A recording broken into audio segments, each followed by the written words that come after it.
my colleague in the Parliament, an honourable member of Lok Sabha from this constituency, Ranjana Benji, the Director General of this institute, Mr. Mukherjee, my colleagues in the Rail Ministry as well as in the railway operations of the country, all the distinguished fellows who have undergone a training and done very well during this training, and all my friends. We are all sitting in this very beautiful setting. I was wondering, if given a choice, I would also like to be enrolled as a trainee here. It's such a beautiful place and a very pleasant evening. It reminds me of something like Shanti Niketan. I think normally we always talk about where should one learn. And if you learn in a place which is so open, so vibrant, so beautiful, I think your ability to absorb something that is taught to you is far, far greater. And therefore I am really delighted to be here. And I really congratulate all of you for winning these medals, certificates and different kinds of awards for doing so well during the course of your training.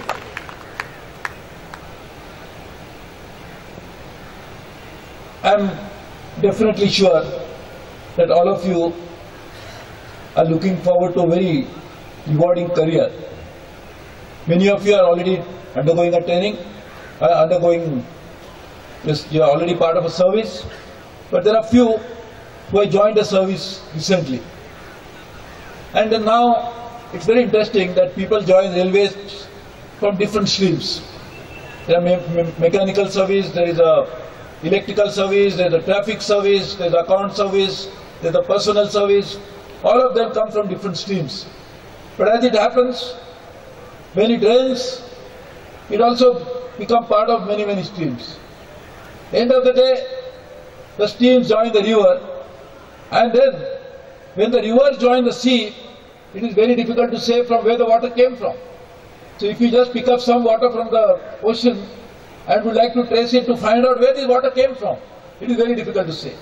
So the railways are really like a big ocean, wherein different streams are joined the rivers and the rivers are joined the sea, and now it is very difficult to say where it came from.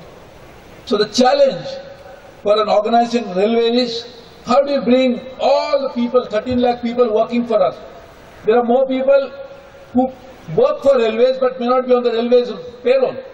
There are many people who travel by railway every day and are now part of the railway family. There are many people who do their business only because of railway, because they transport their goods, either manufactured goods or raw material or semi-finished goods by railways, and therefore all of them are a part of a large family of railways. The challenge is, could we have a shared vision for all these people? If you work, if I say I am an employee, so therefore I must get this from the railway. The customer says I must get the best service, but I am not going to be thinking about the other parts of the railway. If the passenger thinks the same way, how do you then build an organization which could cater to these varying demands, at the same time make sure that there is a common goal? And this is a challenge for any organization, but not such a big challenge like railways for any other organization, because there is no other organization like railways in the world. It's a very unique organization, and therefore unique challenges, and therefore we must meet those challenges with unique ability to cope with those challenges. And one of the ways to do that is, as you said correctly, to have a common goal, common vision. But the challenge, bigger challenge is going to be, how do you make sure that each one of you, particularly to begin with, because you are part of the railway system, you are part of the family of railways, to have a shared vision for it. And that is a big challenge, and that could come from training, but also will come from, are you able to capture the vision of railways, keeping in mind these varying demands on railways? In fact, Ranjana Ben will tell you, and some others might feel that MPs keep demanding. But why MP demand?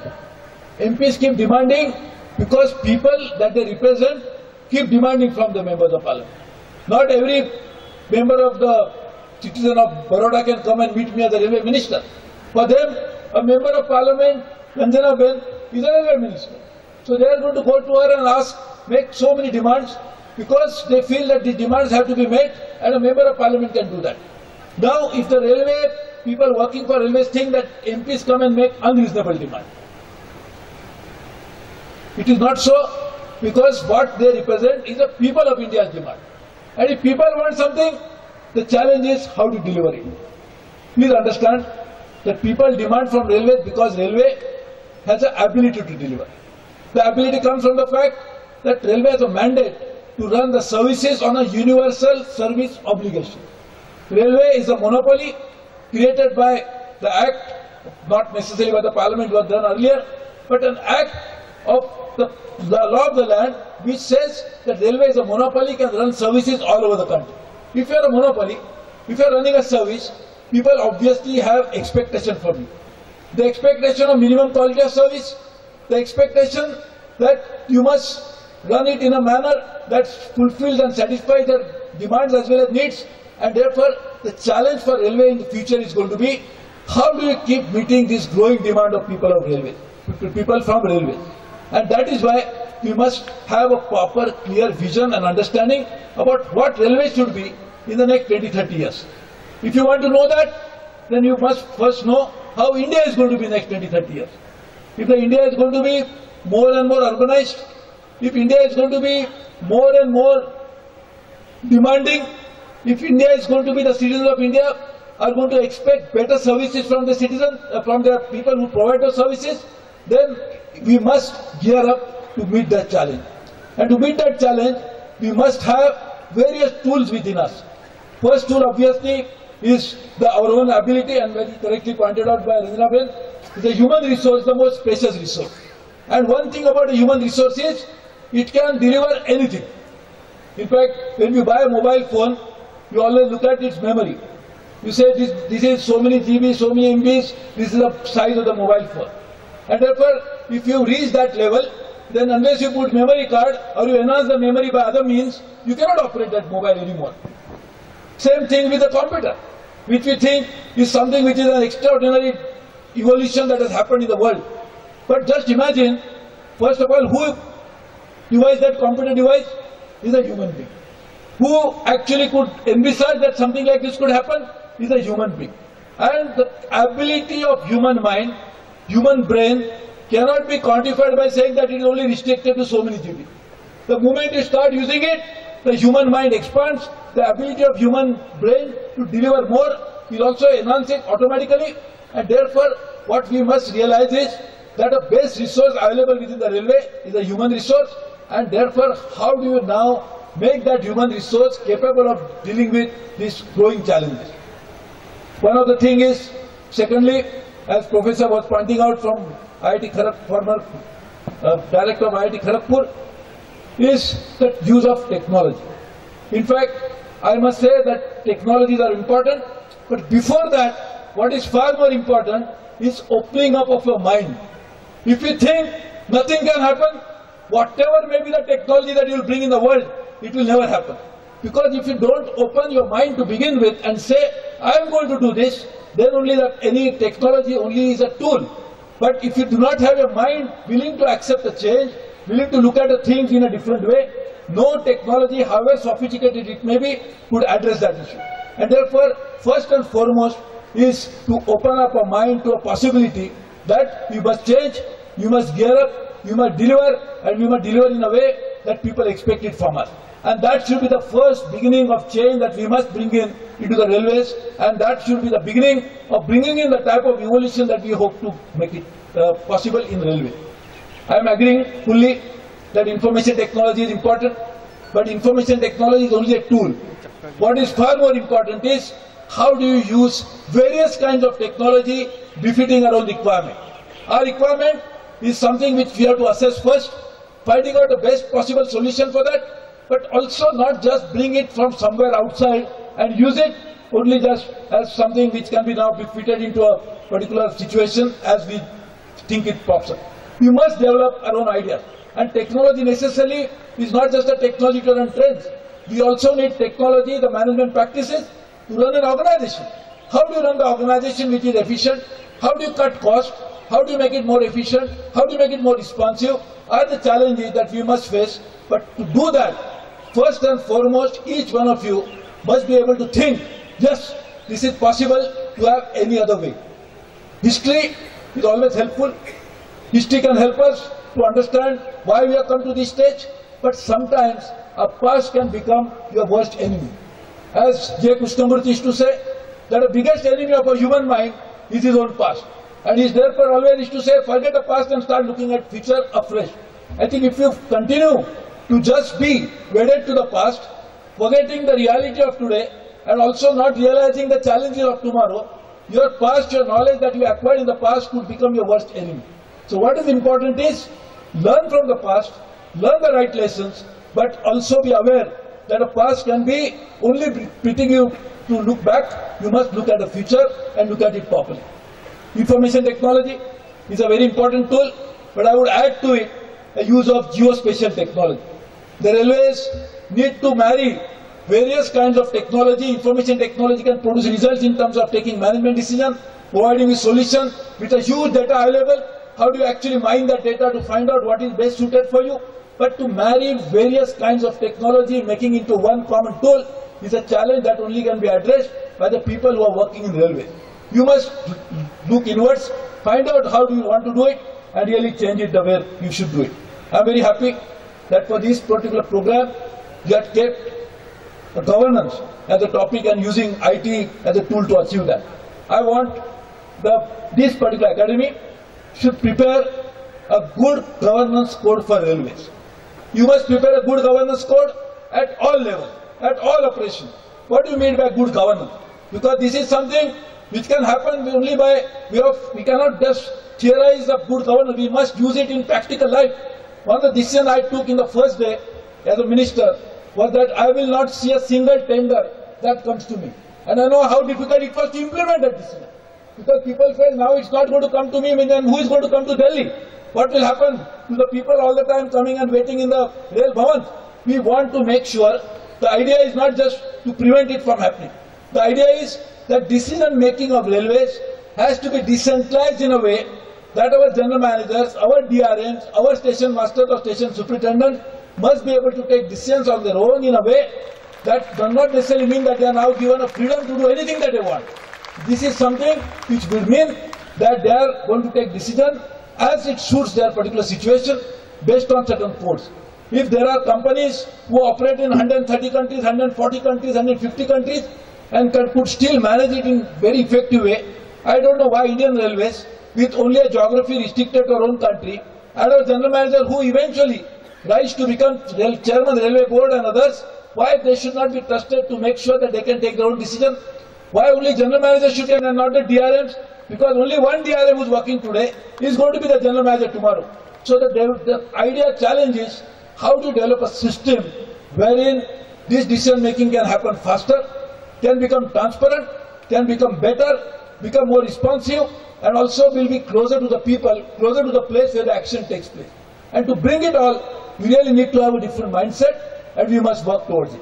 Fortunately, we have got a technology. And I agree with Professor when he said that this is now could be done in a transparent way. We must introduce more and more of e-tendering processes in railways. We must bring in all those issues which could lead to people complaining about corrupt practices. And in fact, I must tell you something, that this type of complaint that I receive from the average passenger, and I receive it hundreds of them every day, probably thousands of them every day. We are trying to create a portal also to track them properly. Most of the complaints are related to when the railway man has an interface with the customer, how he behaves with him. This is something we must now have a very focused program of training people to make sure that each of them, when they meet a person, how you actually talk to them, how you meet them, how you meet them. I will give an example. I had a first few days in office, so I was still in that romanticism. So I picked up a phone at 2 AM in the morning. The person was saying, I am very happy, मंत्री जी, आप मुझे जानते नहीं हैं, मैं पटना का हूँ. मैंने अभी फोन आपको लगाया, उससे पहले मैं 2-4 घंटे तक पूरे DRM स्टेशन मास्टर को फोन करा, कोई उठा ही नहीं रहा था. तो आपने फोन उठाया, तो मैंने कहा अभी आज उठाया है, रोज उठाऊंगा तो मुझे उठा के लेके जाना पड़ेगा। लेकिन कहने का मतलब ये है कि this is something we must make sure that we are create a system whereby people will be able to address it. So therefore, what follows now, if you empower general managers, if you empower DRMs, if you empower station master, that is not the only way it can happen. Each one of those functionary also must take responsibility, accountability, responsibility to deliver, accountable to make sure that it is properly carried out. This is something which has to be brought about as a transformative action in the Indian Railways to make sure that we actually deliver in future. I don't have enough time, but one of the days I would love to talk to you about what should be the vision of Indian Railways. But one of the things I just mentioned, and I may just say for a few lines on that, is if you feel where the railways have to go, it all depends where India is going to go. If we have launched a major program for Make in India with our Prime Minister driving it, how can we then not gear up to make sure that we have enough transportation system to transport cargo from one end to another? Is Make India possible if you do not move raw material from one end to another, from the source of raw material to the place where it is going to be manufactured? If you do not have a system to take manufactured goods to the place where the market is, could we have therefore have an organization which does not realize the growing need of the economy? Could we not realize that we are going to create 100 smart cities? People are migrating from village to city. Could we think about how do we actually going to manage it? And therefore, we really need a alignment of railway priorities with the national priorities of Government of India or the society of India. And therefore, we must do that in an effective way. To bring about a change, I personally feel it's all doable if we first agree that the change is necessary. No change can ever come if we think there is nothing that we are doing is wrong. We are doing the best thing in the world, and therefore we are the best people in the world. If we keep patting our own back with this, we will never be able to change. And therefore, to bring about a change, first of all, we must think that a change is necessary. Look at China. I have travelled by China. I have been to there 28, 29 times, and I have travelled by train by China from Beijing to Shanghai when it used to be an overnight train. I also travelled when it takes only few hours. And it has happened in last 20, 25 years. So if China, such a large country like India, could transform itself into a vibrant railway machine, why India should not be able to do this? It is definitely doable, definitely possible, and more importantly, whether it's doable or possible, it is necessary. And then when we realize it is necessary, then all our energy should be channelized to find out how to make it, and not question whether it is doable or not. If it is doable or not, that will come in as a secondary question. What is the primary question is whether it is necessary to be done or not. And therefore, I think we really need to bring these challenges. One of the things that we must do is to have more and more focus on training, on making sure that this vision that I talked about of the railways, how does it go down to the people? How does it go down to the people who are actually going to work on it? And that's where the training comes in. And therefore, when some of you won that award for water conservation or this water, water capturing of water, rainwater harvesting, I was just asking him jocularly that you have brought a can which is empty, you are getting an award, but there is no water inside. But what I really meant was that whenever you are doing something like this, it should not just be symbolic but real. We must do something which will really produce concrete result. This is something which is going to give us a tangible action, tangible change for the people to see. And to make that happen, we must bring an organization as large as railways as one single objective, one single motto, which will work towards a common objective. And if we can do that, we'll be really able to fulfill it. And to do that, we need training. And I'm very happy that my three good colleagues are here who are members of the railway board, and one is the general manager, and of course all are my colleagues, but they work with me very closely. So one of them is a member staff. So I would request him that we must find out how can we make sure that his message of a change, how do we make sure that what is necessary to be done in railways reaches out to every employee of the railway. How do we make sure that we create a vision for railways which will be shared not just by the railway person but also by those who deal with railways? How do you create a national priority for railways? How do you make sure that nation realizes that railway is so important that we must pay enough cost, enough price to make it run properly, make it run efficiently, and each one of them must contribute towards it. Nowhere in the world railway could be successful unless the whole country supports it. The China example also proves the point that Chinese railway couldn't have been as effective had the whole Chinese government, the whole Chinese machinery had not supported the railway. So railway needs a national support. Railway needs a complete participation of all the stakeholders. All the government machinery must ensure the railway runs properly, and to make that, we need a different type of approach towards railways. I hope over a period of time we'll be able to build that consensus, build that approach, but make a beginning from ourselves. If we start with us and we say that I am going to change, now let others change little later. Let me be the first person who is going to walk, let others follow. As Mahatma Gandhi used to say, Ekla chalo re. Let me start walking, others will follow. I think if we bring that change from ourselves, I am sure the rest of the society will follow us. And to make that beginning, I hope this is one session, one program which could bring that change together. So thank you very much.